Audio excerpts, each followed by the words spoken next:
Yep, I have a throat clear that I do before almost every take when I'm recording. It's really funny to like comp vocals in the studio for this album. It's like I'm like, oh god. Especially if you keep like a deadpan face, like Yeah, yeah. yeah. Hi, I'm Michaela Slinger. I'm an indie pop artist based in Vancouver and signed with 604 Records. Hello, Michaela. How are you doing today? I'm great. Happy to be here. Good. Yeah, thanks for joining me on this lovely, at least in Toronto, it's a nice snowy afternoon, but in Vancouver, where you're located, it is exceptionally warm relative to the rest of I Canada. was gonna say relative, Yeah. yes. I'm pretty much at sea level, so we were supposed to get snow, but it was a fake forecast for me. Oh, okay. Yeah, a little topsy-turvy on you. Yeah. And the reason why I'm sitting down with you to talk with you is because you're releasing some new, actually, the reason why we're even talking right now is because you've already released some new music. Your new single, "Make You Sad," which just came out last week, and the new music video just came out over the weekend. And now I understand that you've been doing music for a very long time. Before, I Yes. think you said before you even knew how to walk. Um, I remember you showed you sent a clip over about when you did the national anthem at the Vancouver Grizzlies NBA game like 20 years ago at just Yep. 3 year. RIP to that team. Yeah, they didn't last very long. I looked up the history of them. They did not last very long. No. But you were 3 years old singing the national anthem in a sold out basketball game. How do you remember how that came about? Yeah, well, because I've chatted about this a bit, and so my mom wanted to like set the record straight because I think she listened to me talk about it somewhere else, Yeah. and she was like, "This is really what happened." But I guess yeah, like from the time I was talking and babbling as a little baby, very young kid, I was singing and like trying to sing along to melodies and in my car seat in the back of the car. So that's still true today. I kind of hum and sing all of the time, much to the dismay of people that live around me. And so I guess my mom was on the phone with a friend who worked at the time for this NBA franchise in Vancouver. And she was talking to him, and I was probably just going like la la la la la la la la la in the background the whole time. And I think he finally was like, "What is that?" My mom was like, "Oh, it's Michaela. She just sings all the time." And I don't know if he was joking or what, but he was like, "Oh, she's a singer. Okay, let's like put it to the test. Why doesn't she sing the national anthem, at the Grizzlies game because he worked for them?" Yeah. And my mom was like, okay. So I guess her and my dad talked about it and they figured why not? It seemed like I had an affinity for singing and they were kind of like figuring out who this little being was, and thought it would be a good test as to whether or not, maybe they should like put me in singing lessons or some kind of performing activity. So, I ended up doing it and obviously liked it enough that they chose to enroll me in musical Yeah. theater and vocal lessons. Because that's a very brave thing to do at 3 years old. Just, I'm sure most kids will just see the amount of people and the lights and just freeze up. But I know you had in the video, there's like a woman. Was that your Mhm. mom or your vocal teacher? Or? No, that was actually she's probably about 10 years older than me. My dad's at the time he's a principal now, but at the time he was a middle school teacher. So he had a student who was also a singer. So the idea was she was kind of my big buddy. So she came with me at the time. I think Okay. she was 13, and then the plan was if I totally froze or choked, then she would grab the mic and she would take over and do the Okay. anthem. Yeah, and you didn't miss a beat. You just sang the whole thing, even amongst the applause and everything. Yeah, it's such a cute video, and I was so impressed as well. And I was gonna say, since were you like the prodigy of the family? Like, is your family musical? I think part of it, I think, well, the first thing is I'm lucky because sort of this generation of my family, I'm the oldest. So between Gotcha. me and the next kind of cousin in my family, there's about a 15-year gap. So Oh because I wow. was the first of the new generation and like the first like little girl in a while, I think everyone was really excited and I got a lot of attention.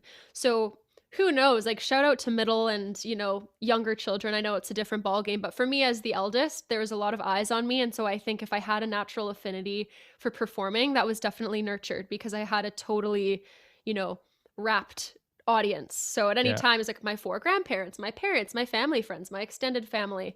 So I think it just kind of emerged and my parents found a musical theater group locally to us just outside of Vancouver and put me in it. And I was lucky early on to be connected with some mentors in that Mhm. world who, just like made sure I was taken care of because I was really little, but as you saw in the video, I didn't really have any fear. So Yeah. Yeah, they you were were making just sure that I was going okay. for it. Do you Yeah. remember how old you were when you started, like you started musical theater and stuff like that? I think I was 4. I think we Around the same started time. Okay. probably the year after the Grizzlies performance when I was, like, old enough to be Yeah. enrolled, but my family put me in swimming lessons at 6 months old, so I think it's kinda like, no time like the present, let's just get kids doing stuff and see what they pick up. That's awesome. Well, I other than the Grizzlies performance, is there like a memory, a music memory of yours that's kind of the earliest one you can think of? Something from your childhood that really stood out for you? Yeah, definitely. I'm so fortunate that I had so many between kind of like the musical theater performances that I did. And then I also was connected to different kind of like charities and causes. So I was also sort of a singer and performer in the city from the time I was about 8 until 14. And I think maybe through a music festival or a music competition, I got connected to this sort of like Italian opera group in Vancouver called Il Destino. Oh, wow. And so I was 10 and I got connected with them. So I actually did a duet of The Prayer. You know that song that Yeah, with Josh Andrea Bocelli Groban and does? Or yeah, yeah, yeah. yeah, I mean, Andrea there's lots Bocelli. of Yeah, versions there's of it. versions. Yeah. Yeah. So that was kind of the first time where I think I just got a sense of like gigging and what that was like, because I remember I went to one of their houses. Obviously, my mom came because I was 10. Yeah. And they were on the piano. We were figuring out the harmonies. I had to learn Italian. I can still sing the whole song, like the bridge that's in Wow. unison Italian. And then I got to perform with them at the Stanley Theater, which is in Vancouver, and it's a beautiful venue. And yeah, I just remember that performance because it was really exciting and it wasn't musical theater. It was kind of all about the music and the song and the lyrics and the message. And yeah, I just like remember the audience applause. And I think there's a certain level of just shock when somebody's young and they sound okay. So, Yeah. people were like, wow, really like big standing ovation. And I remember thinking that feeling was pretty addictive. It is like a drug, and the Uh-huh. earlier you start, the deeper that sets in your brain. That's for sure. Yeah, well, I started when I was 3, so I'm Yeah, stuck for you're life. a life user. Yeah, that's for sure. And now, how many years later, 20 something years later, you're still doing music and you're putting out your debut album this April, Mhm. which is very exciting. But between now, and your childhood, obviously, growing up, coming of age, and going through school and stuff like that, there's a lot of questions and, trying to coordinate your life and figure things out. And from what I understand, did the normal route. You graduated high school, you went to college or university, got a job, did the whole 9 to 5 thing. And I kind of want to know at one point, because you decided to switch over to music full time. And I kind of want to understand what triggered that switch in your brain to be like, you know what, this isn't what I want to do. I want to go back to making music. Yeah, great question. I mean, I still did music throughout university, but it definitely wasn't my focus. And I actually went to university on like a part academic and a part athletic scholarship because I was going to play on the varsity soccer team first year. Oh, nice. And I just really early on realized A, not good enough at soccer. B, don't really care enough to get good. What I really want to do is more creative stuff. So I ended up writing for the school newspaper and I joined a cover band with my roommates. So I was kind of like coming into my creative identity and my writing identity, both in songwriting, but also in like Mhm. writing journalistically, which I thought for a while I might want to pursue. So when I graduated, I wasn't thinking about music as the focal point. It had always been in various levels of the foreground and the background of my life. And at that time, I thought I wanted to go into the nonprofit sector here and establish myself as a career professional. And I think even when I was younger, although I wanted to be on Broadway, I also was very fascinated by like seeing people walking down the street in a power suit with a briefcase at lunchtime. So I Mhm. didn't know there were many possible versions of myself and I didn't know which one was going to win. So I tried out the like nonprofit self. I was a full-time executive assistant at a nonprofit in Vancouver.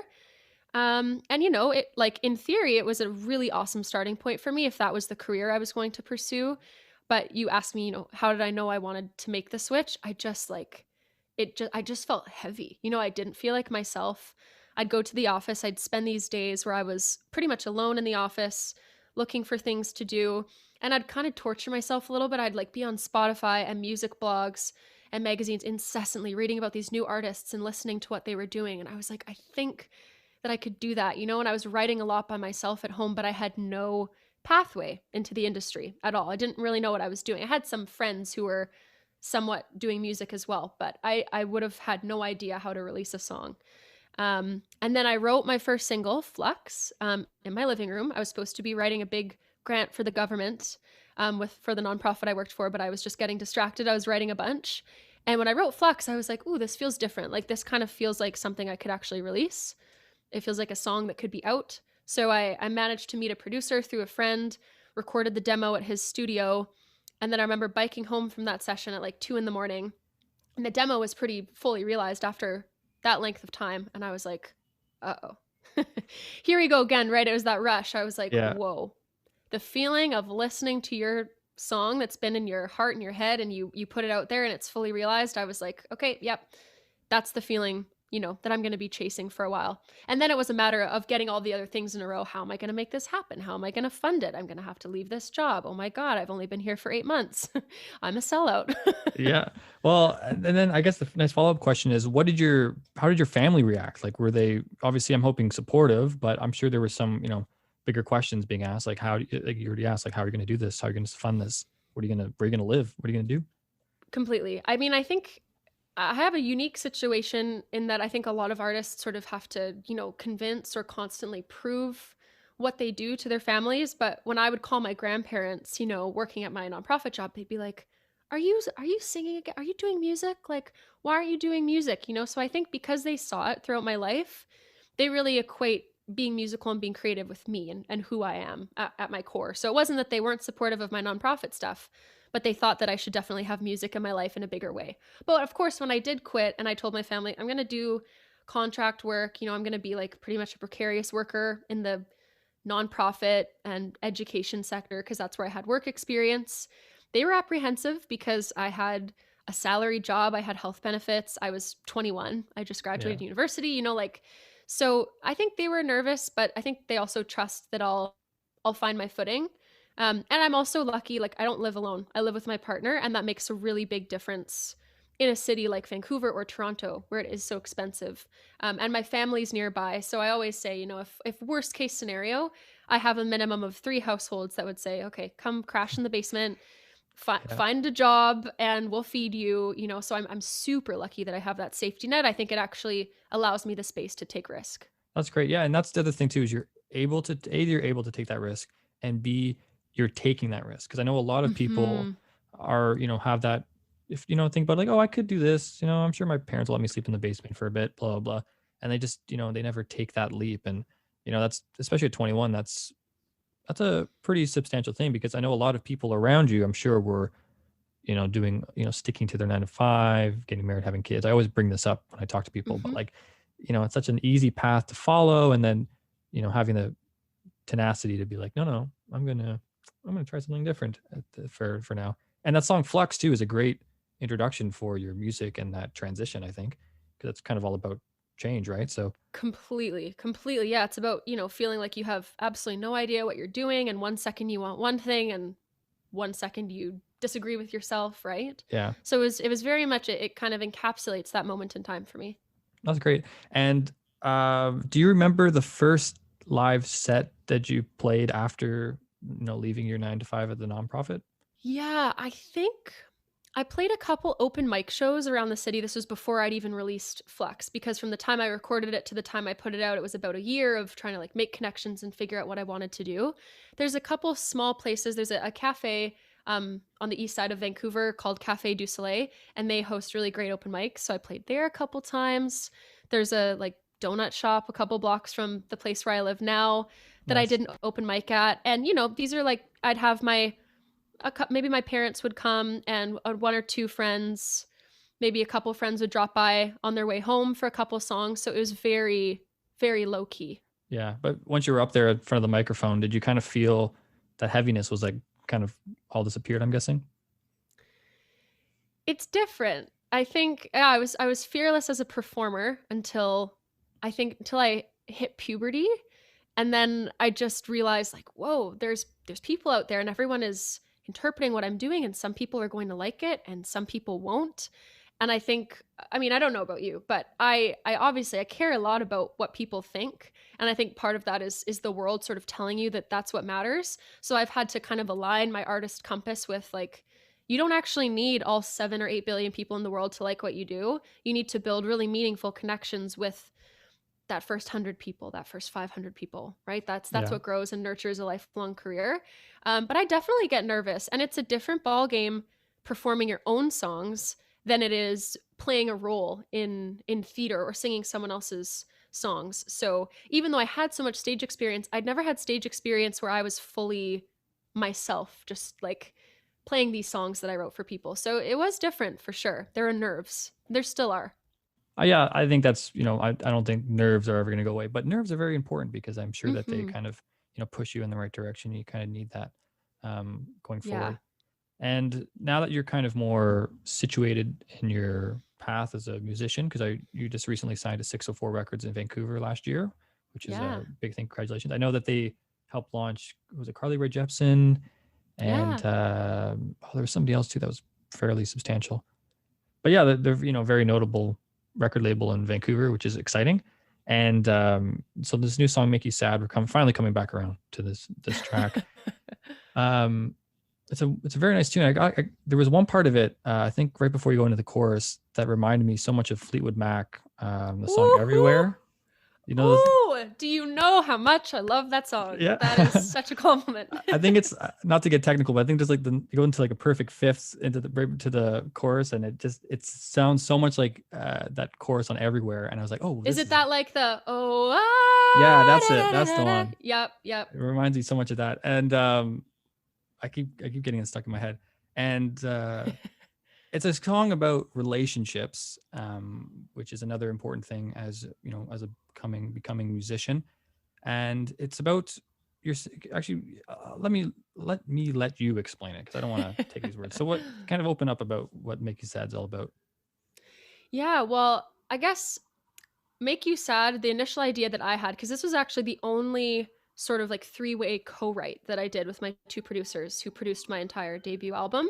Most songs I would come in and I'd either fully written them or they might contribute like a couple lyric ideas or they'd help me piece together the bridge. But this was the only one where we did kind of Nashville style, where the three of us just got into a room. We were going to make a song from scratch. And it obviously, it turned out really well. I think it's a pretty special song. But the initial idea I had, because I played a couple of voice notes and this was what launched the song, was those two opening lines. So I just had a voice note. You know what? It actually was when I was in Toronto. Oh, there you go. I think in 2019, I had the idea. So it was the say you want to have a candid conversation, doesn't seem like that. And I played that for them. They were like, okay, let's go with that. So I had a challenging conversation, and then one of my co-writers, Louise Burns, she was also going through in her own life with one of her own relationships a challenging time about communication and communication breakdown and bringing past baggage into current conversation. So I think we were able to kind of, blend our two experiences together to write something that felt personal to all three of us in the room. But it feels like every word I mean when I'm thinking about my specific situation, but I think it's the same for her. She feels like it totally relates to where she was at that point in time too. Yeah, I was gonna ask is how much of the song is based on like your own personal experience, but I feel like you just answered that question great. So um and the music video, which came out this past Friday as well, it kind of opens up the spectrum of relationships because most Mhm. people, attribute that to a romantic setting, but Mhm. it can also be something a bit more, platonic or family or any sorts of thing. And that music video kind of widens that scope. Do you mind kind of explaining more? First off, people should go watch it, and then this will all make more sense, I should say. But essentially, it's this woman and this either maybe younger self or daughter or something, kind of figuring out things. Um, how did that music video idea come to mind for you guys? Yeah, well, I want to make sure I shout out my creative team because they've been making my music videos. They happen to all be like really close friends of mine, but they've been making my music videos since Flux. Before I was signed, before I had anything out, before I That's so had cool. Yeah. literally $1 budget. Seriously, I tried to compensate them for their time because I had to pay what you can at the door when I released Flux. And we screened the video at their photography studio here in Vancouver, and people just pitched in, and I was like, here you go. That's so sweet. Um, Yeah. Yeah, and they're all amazing. So it was directed by Miranda McDougall, and then it was the cinematography and the editing was done by East Cherry, which is my friends Callum Gunn and Harry Hill and Ben Chick. And there are some other folks involved too. But the story that's shown in the video kind of plays off the inspiration for the song. Like I do write about romantic relationships, but I also am quite inspired by family dynamics. And some of the songs on my record are even me putting myself in the shoes of other people's relationships. I like leaving it broad enough that you can apply it to whatever relationship context you have. But I honestly think it would be boring to just write about romantic love all of the time because I experience love in so many forms. And so this story was really important. I kind of created it with my like best friend and director Miranda, and we were just chatting about the stories that often are not told, especially in a music video context. Like I think it would be really easy for me to be front and center and be the star the whole time and whatever, like dress in a leather suit and parade around, and that's fine. But I think there's a kind of a gap in what we consume media wise of women who are over the age of like 30, you know? Yeah. And also where there's not really the cool thing about working with Miranda and also having everyone bring the vision to life is it's not necessarily catering to a specific gaze. You know, it's not like I don't feel like I'm necessarily catering to the male gaze in my videos. I'm just like genuinely trying to tell a story that is meaningful that I think will resonate with people across ages.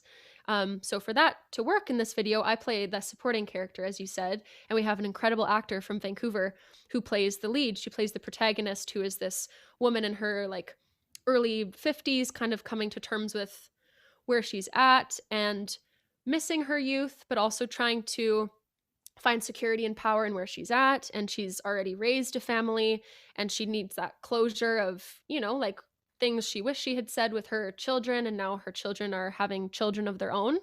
So, you know, I think it's like in that spirit of The Circle Game by Joni Mitchell, but just like updated for now. I love that song. Or John Mayer, Stop This Train. Like songs about aging and life cycles and reflecting on your life, feeling like a kid, but feeling 80 at the same time. I'm always trying to tell those stories. And I think this music video does that really beautifully, especially because I wasn't the lead actor because I'm not a professional actor. And Jennifer Copping did an amazing job. Yeah, she did. I was, that's the nice thing about music videos too, when you take, because obviously you put so much thought and careful detail into the story and Hmm. execution of it all. And, to have you kind of more as a cameo role, like when you popped up outside the motel, I was like, oh, that's Michaela. That's There fine. she Cause I was, is. you're kind of waiting for, normally you're so used, people are so used to seeing like the lead singer of the band or the solo artist or whatever at the front, like you're saying. And it's nice to turn music videos more into like a medium of uh, like an alternate story or alternate universe Yep. soundtracked by the song. And it's just Yeah. so much more exciting and encompassing when you can turn that into something else, which is great. And you guys Thank you. Yeah. you and your Thank team did a you. fantastic job, which is even Yeah, better they're that it's close incredible. friends of yours. That's so special. It honestly is the most special thing. I trust them just to, you know, they level me up and like elevate, you know, whatever I could come up with on my own. And I think that's just the power of collaboration. And also what they bring to the project is they don't do music videos. They haven't done music videos for years, right? Like they've done theater and film and TV and creating natural videos, creating videos for realtors in Vancouver. Like I feel like all of them bring such a wide breadth of experience that when it comes to this, it's something really new and novel. And we're all super stoked on it. Yeah, that's great to have such multidisciplinary friends. That's such a great word too, Yes. multidisciplinary. Yes. Yes. And now, kind of more open-ended questions, but with your debut album coming out, obviously there's going to be more opportunities coming with that. And have you kind of fantasized or thought about anyone you've ever wanted to really collaborate with to write songs with? Oh yeah. I mean, I've got the levels in my head. I think of like who who could I reach out to on Instagram or like their management that might get back to me? Who maybe will get back to me if I, you know, get to go to LA 5 times and I get to network myself, you know? But I'm always keeping my eyes and ears open. And I think it's only the past few years where I started looking at song credits, right, on Spotify, and I just Hmm. realized how many amazingly talented people there are. And it's not necessarily the artist that you want to work with, but it's their collaborative team, or it's a writer who really speaks to you. But to not totally dodge the question and to give you some specifics, I'll dream big because, Yeah, that's the what fun else are of we it. gonna Yeah. do locked away? Like you gotta keep yourself motivated. My top artist that I listened to on Spotify last year was Emily King. Okay. Yeah. Saw her live. I think she might have been the last show I saw live. She did an acoustic show here in Vancouver at a movie theater, the Rio Theater, which was very cool. Wow. Um, so I think what I love about her music is it's sort of this like soaring dream indie pop that I really like. But when she did her acoustic tour, the songs stand up in their own right just with her and her guitarist. So that's something that I definitely strive for as much as I one day hope to have, like a really big kind of show production with a bunch of players, and I've got my dance background and I like dancing in my videos. I also always want to have a component where, it's like me on a chair just with my guitar on a piano. So I like that ability to like oscillate back and forth that she has. Somebody new who I would love to collaborate with is Arlo Parks out of the Yes. UK. Her new She's album just releasing came out on Friday too. Yes. Yeah. Yes, and I think what I'm just drawn to her music because she's doing what I, aspire to do in my songs, which is like a song like Caroline. The whole Mhm. song is about her witnessing something happening between a couple at a bus stop. Yeah. And that sounds very specific, but the way that she crafts the whole song around it, it kind of feels universal in a way. And even if you're not Caroline or you're not in a romantic relationship or you're not straight because it's about a man and a woman, like I don't know, she's just doing something really special with her writing. Yeah, it is. That's a cool thing about Arlo's music. It kind of transcends the idea of being an experience, like a personal experience, where it just becomes because that song Caroline in particular, yeah, it's about she's kind of like people watching. She's seeing these two Uh-huh. people kind of bickering at a bus stop, and she just writes this whole song about what they could be talking about or whatever, and it just and she does it so wonderfully. And I feel like your music video for Make You Sad, it's kind of in that same realm where this woman, she's not a real person, but she becomes very real in this song, and it's something that can be so related, so relatable for so many people that it almost just becomes like it's weird, this weird juxtaposition where it feels so personal because you can draw it into yourself, and then at the same time Mhm. it just expands to everybody, which I think is so wonderful about that type of songwriting. Yes, Um, that's always the goal, is don't write generally because I don't think that's interesting personally. Like my heart has to be in it 100%, and then if I do that well enough, I think you kind of make that relevance leap, right, to other mhm. people. And you also just like see the humanity in other people when I have people reaching out to be like, "Whoa, this song really resonates with me." It's like, "Wow, cool. We are having overlapping experiences in our different corners of the world." Yeah, are you starting to now have people, like strangers and stuff, reaching out to you to be like, your song, Flux or whatever made such a difference. I really enjoyed it. Has that started to kind of happen now, especially A few with social times, a media? few Yeah. times. Like it's still early days, but there are a couple cool things. Like somebody I didn't know in the States, she made I think it was a 2020 highlight reel and posted it, and it was set to Flux. Oh So I wow. watched it. I'm like, whoa, I'm seeing all these snapshots of this person's life from this year, and my song is in the background. Like that was really, really cool. So little things like that, or when people who, message me out of the blue just to say hi and say thanks for the music, that means so much to me at this early stage because, Mhm. I don't know them. They're not my friends and my family who I know are going to support me. So that's pretty cool. Yeah, that's a whole different ball game. Is when because obviously your family, assuming you're on good terms with your family, they're going to be supportive and tell you what you want to hear, and maybe if they're nice enough, they'll tell you stuff that you might not want to hear. Some Yeah, tough yeah, love. yeah, But to get that sort of validation from external sources can be probably one of the weirdestly greatest feelings. Even though we're yeah. always talking about like don't let other people's opinions of you or thoughts kind of get to you, but when they agree with you, that's something nice. Yeah. Totally. Even if it's just a couple people and you get that feedback loop. It's like, okay, great, this has meaning to somebody other than just myself. Great. Then I think that's worth pursuing because I don't know. I don't think any of us should do anything for purely personal gains alone, right? Hmm. Like, I've got Especially with I've got a music. big Yeah. stake in this, but yeah, I really hope that my music can be the soundtrack or the the message for somebody to decode what's happening in their own life. Yeah. Well, here we go. Maybe Make You Sad will soundtrack somebody's either very important discussion with a partner or maybe a breakup reel. Could be any of the above. Yeah, post your breakup live on Instagram and put my song in the background. Just kidding. Don't do that. Be present. Yeah, be present, but also maybe have somebody film it for us because that sounds Yeah, very yeah. entertaining. That sounds like good television, Yeah, it's actually. like the new wave proposal videos. Now there's going to be like breakup videos, Uh, happening on TikTok. oh, there Maybe was we're this foreshadowing viral. this. Actually, I saw something like that on my Instagram. Some viral video of this couple, this young couple. I think it was in China, and the guy's like, it felt kind of staged, to be honest with you. Uh-huh. You never But know. yeah, you never know nowadays. It's so hard. But the guy's this he's talking about how rich he is and how much he could buy all these. He's like, I can buy you like 6 of these cars for you, like all this stuff. And everyone's around like it's in public downtown somewhere. And the girl's like, no, it's not about how rich you are. Blah. And it just felt like, whoa, if this is real, this is good. This is good stuff. If this is real. So not to make light of somebody's heartbreak, but So, yeah, so yeah, you just interesting might, how we watch every moment of everyone's life, or we have yeah. access to it if we want.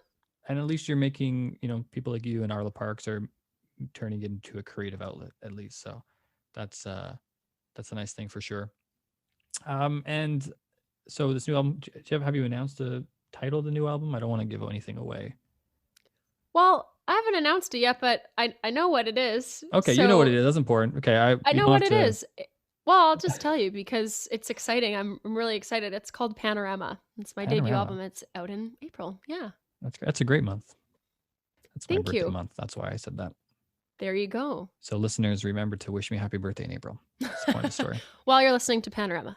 While you're listening, yeah, there you go. That's the soundtrack to my birthday. And you can find Michaela Slinger's music on Spotify, YouTube, obviously, Apple. Follow her on Instagram, Facebook, Twitter, all that fun stuff. Just nice and easy. Michaela Slinger, right? Michaela Slinger. Yeah. People always roll That's their easy. eyes if they know me, and I give this little reminder, but it's Michael with an A and Singer with an L. Yeah. And you Yeah. put L and A together, you get LA, which is maybe the future of your career. There Who you knows? go. Or a stopover point. I mean, I'm really grateful to live where I live, but definitely places like Toronto and LA and London, and New York when the time is right and it's safe to do so, would love to get to those places and be inspired. Yeah. Well, fortunately, Vancouver, I must say, has one of the best Canadian music scenes, I think, personally. Yeah, yeah, of course. That was not me trying to slight Yeah. Vancouver in any way, but it's like wherever I think it is Yeah. important to kind of get outside of your space. Like I did write a few songs for Panorama when I was in Toronto. And Mhm. part of that was because I had the time when I was there 2 summers ago, but also I think just like being in a new setting, it kind of shakes you out of your routine and really cool things can happen creatively. Yeah, there you go. All right. Well, thank you very much, Michaela, for sitting down with me. Don't forget to check out her new single, Make You Sad, and the music video, which I, am very fond of. Her new album, Panorama, will be out in April as well. Well, thank you. Thanks so Thanks again, much. Michaela. Yeah, of course.